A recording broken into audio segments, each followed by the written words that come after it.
Hi, this is Dean Grossnickle and with Plunkett Seeds, and we're going to talk to you about some of the issues that you're going to see in your corn and soybean fields as we're going forward from this point on, which is about June 7th. So here in this field that we have some corn that is about 1, 2, 3, 4 V5 corn, and what we see here is we see a little bit of yellow striping.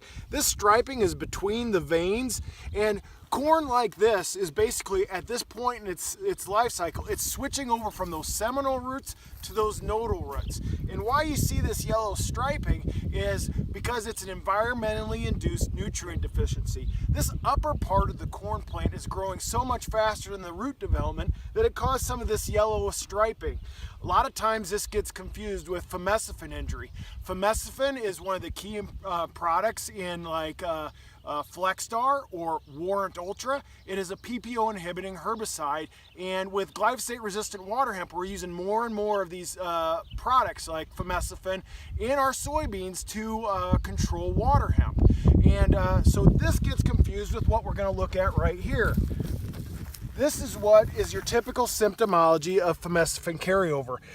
As that plant you saw before had the in between the veins was yellow. This is the vein itself is yellow, and even the midrib is a little bit brown.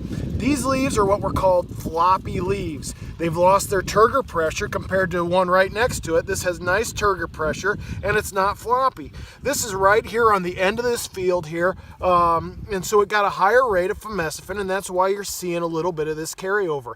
It takes two things, heat and water, to get rid of fameciphin, and when we have a high rate, we see this. So don't confuse the two symptomology. One is the vein itself is chlorotic, and the other is in between the veins, and that's an environmentally induced symptomology. And even this plant, even though it's showing some symptomology of fameciphin, and once we're actually losing plant stand, this plant will go on to be healthy and produce a crop.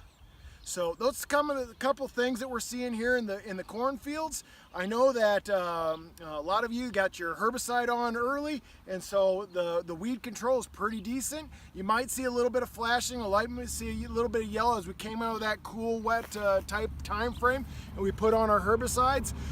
That will come out of it. It's, a lot of times when we flash our corn and or soybeans early, we can deal with a little bit of phytotoxicity and not inhibit yield.